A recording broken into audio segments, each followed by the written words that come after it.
अब मैं एक ऐसी बात करने लगा हूँ कि शायद आपको अच्छी ना लगे।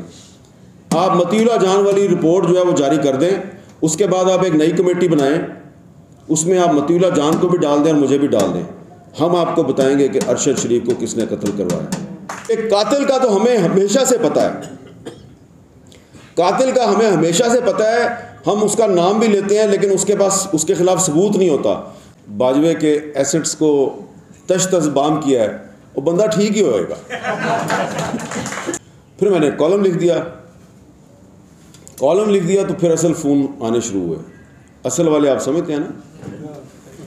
तो वो फिर एक लड़ाई शुरू हो गई, जिसका मैंने इनको नहीं बताया किस किस से क्या लड़ाई हुई।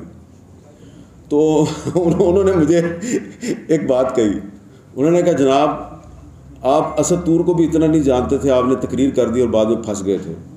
इसको तो आप बिल्कुल ही नहीं जानते, तो इसके लिए इतना स्टैंड ले रहे हैं। मैंने कहा यार बात यह है कि मैं शाहिद असलम को नहीं जानता, लेकिन मैं जनरल कमर जवेद बाजवा को तो जानता हूँ, तो इसका नाम उसके साथ आ रहा है। मैं शाहिद असलम साहब को ज़्यादा नहीं जानता था, तो जब पता चला कि इनको गिरफ़्तार कर लिया गया है, तो मैंने एक दो साथियों से पूछा, तो उन्होंने बताया जी ये वही हैं जो पहले द न्यूज़ में काम करते थे। इब्तदाई तौर पे मैंने सिर्फ एक ट्वीट किया इनके सपोर्ट में। जैसे ही वो ट्वीट हुआ तो कुछ ही देर में मुझे इतनी कॉलें आनी शुरू हुई कि मैंने कहा इतनी कॉलें तो बहुत लोग गिरफ़्तार हुए हैं, तो सबके लिए आवाज़ उठाई है, तो इतना फीडबैक तो किसी की वजह से नहीं आया। तो इस बंदे में ऐसी क्या खासियत है। तो पता चला कि इन पर यह इल्ज़ाम है कि इन्होंने जनरल कमर जवेद बाजवा के जो एसेट्स हैं उसके बारे में कोई ख़बर दी है। तो मैं तो फ़ौरन ही इनका मुद्दा बन गया।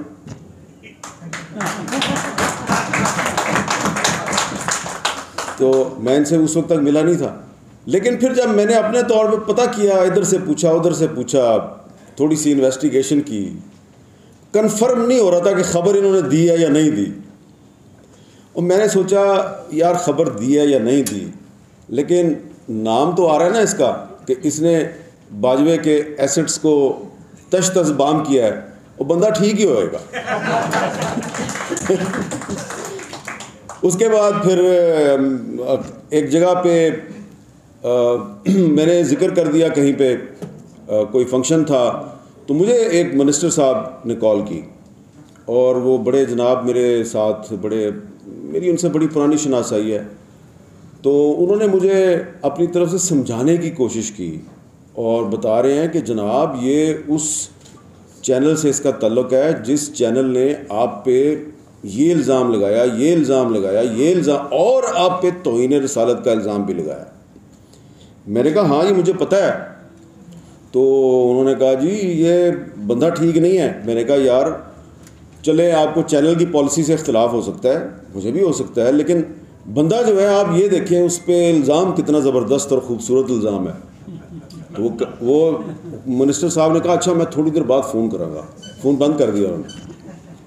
तो फिर वो रात को मुझे मिलने आए और दोबारा उन्होंने ना फ़ोन पे जो लबो लहजा था वो कुछ और था, फ़ोन पे कुछ और समझा रहे थे, और जब प्राइवेटली मिले तो कहते हैं हाँ मुंडे ने काम तो चंगा किया।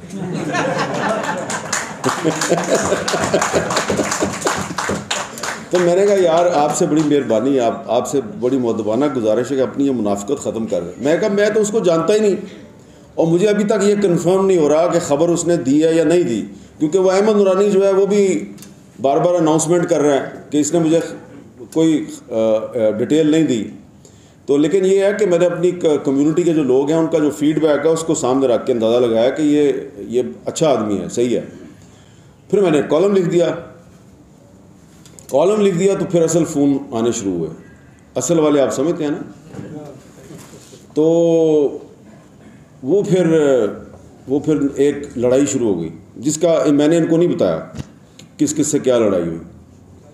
तो उन्होंने मुझे एक बात कही, उन्होंने कहा जनाब आप असद तूर को भी इतना नहीं जानते थे, आपने तकरीर कर दी और बाद में फंस गए थे। इसको तो आप बिल्कुल ही नहीं जानते, तो इसके लिए इतना स्टैंड ले रहे हैं। मैंने कहा यार बात यह है कि मैं शाहिद असलम को नहीं जानता, लेकिन मैं जनरल कमर जावेद बाजवा को तो जानता हूँ, तो इसका नाम उसके साथ आ रहा है। तो वो भी बात हुई थी कि बिल्कुल शाहिद असलम जो है वो हमारा मज़ाहमत का नया इस्तारा है। तो ये मज़ाहमत का नया इस्तारा इसलिए बना है कि इसका नाम साजिश और कीना परवरी के इस्तारे जनरल बाजवा के साथ आया। तो इसलिए भाईजान आप हमारे लिए काबिल फ़ख्र हैं, और मैं मज़ीद आपको इस तरह से आपकी तारीफ़ें नहीं करना चाहता, आपकी पजीराई इस अंदाज में नहीं करना चाहता कि आपके लिए मसाइल पैदा हो जाएं। लेकिन ये है कि आपने जिस जुर्रत और बहादुरी से अपने ख़िलाफ़ इल्ज़ाम का सामना किया और आप डटे रहे, आपने पासवर्ड नहीं दिया, और आपने जो हमारे जो बुज़ुर्ग सहाफ़ी हैं जिनको देखकर हम इस शोबे में आए, आपने उनकी रवायत को आगे बढ़ाया। और अच्छी बात यह है कि आपके दोस्त आपके साथ खड़े रहे, और आज आपके लिए यहाँ पे एक बड़ी अच्छी एक तकरीब पज़ीराई का एहतमाम किया गया है, और इस पे आप सब मुबारकबाद के मुस्तहिक़ हैं।